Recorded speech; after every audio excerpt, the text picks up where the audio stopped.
Thanks very much, Hayley. Yeah, I'm down here at the start line with Luke Harrison. Luke, this is kind of what the track's going to look like for you coming up to the tapes in heat number 1. Now you're the main body of the team. Is it a little bit different riding at number 2 than what it was last season at reserve? It's definitely a lot harder at number 2, you know. At reserve you kind of get that heat number 2 with both the reserves, and then you always have a bit of leeway really with having another reserve in your ride, so it's definitely a lot harder at number 2. And then in base of the track around here, it's not really much different between heat 1 and 2, so that's always all right, but it's definitely a lot harder.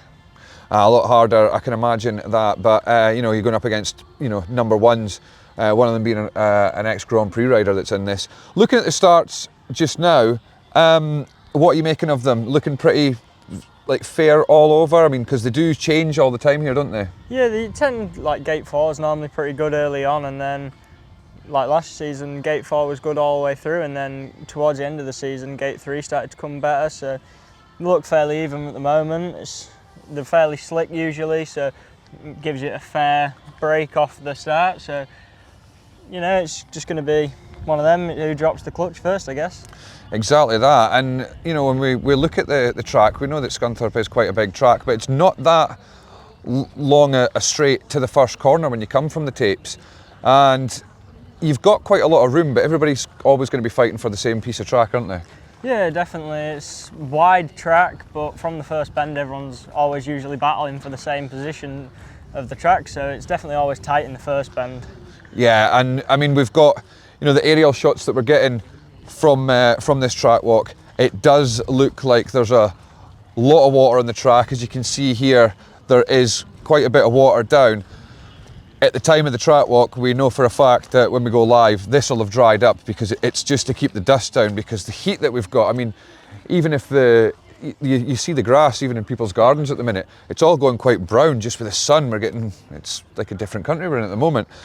How's the weather played in a bit of a hamper with the track? Has it been different each week, or is Rob able to keep on top of it and keep it the same? Well, usually Rob keeps the track quite consistent every meeting, so it's never really changing. It usually stays the same every meeting, so which is always a good thing, you know. So it's not playing on anyone's mind about it changing constantly. It definitely looks a bit different at the moment compared to normal, but I'm sure it'll ride the same as usual. And then it's definitely, from the heat we've got today, it's definitely going to dry up a lot, so I'm expecting it to be fairly slick as well.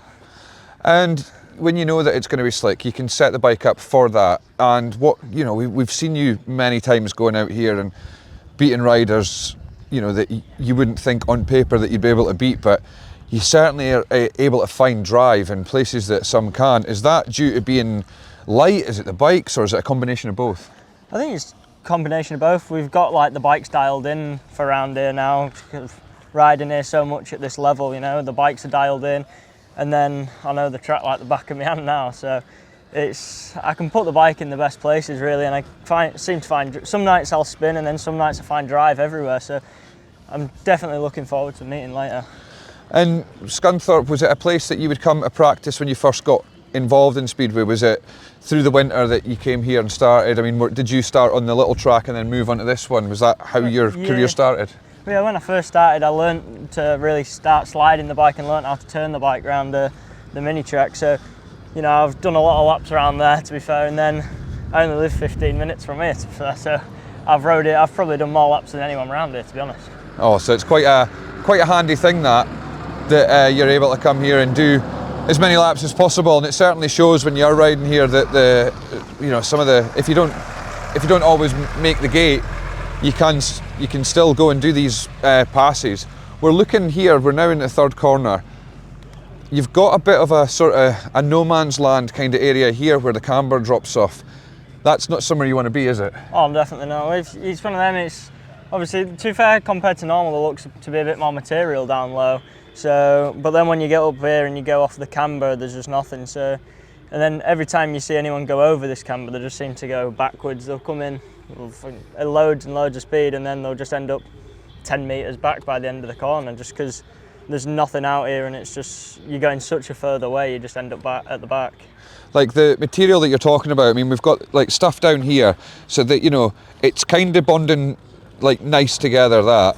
But then when you look up onto the outside, you've got these marbles, and we hear like riders talking about it when there's no grip there.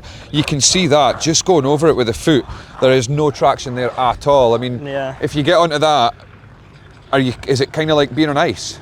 Yeah, you can see obviously with that bit of material, and it's sticking together a bit more. There's a bit more traction there, and it's a bit softer the ground. Whereas here, it's just all marbles and the ground's rock solid. It's just the back wheel's just spinning and spinning around the bend. So it's like riding on ice, and you just go backwards. It is quite cool to see this actually, that we do, like, you know, there is quite a bit of shale down on here. Has it been like this like for the start of the season, or is this kind of new? Has there been a fresh lot of shale been put on? I'm not too sure, to be fair. By the looks of it, I believe there'll have been a bit more shale put on the track for tonight, but that could be down to a lot of things with him, how he's been prepping the track with the water and how much sun we've had. So, but it definitely looks like there's a lot more new material down. It looks like it could be quite a lot of fun. Well, Luke, I tell you, we'll probably have to shoot off the track because the big boss man, Rob Godfrey's coming round with that water bowser. We don't want to get soaked at all. We want to see you have a good night. Remember, you've got to back these young Brits, and Luke Harrison certainly is doing a great job at the moment. So we can head back to Hayley in the booth.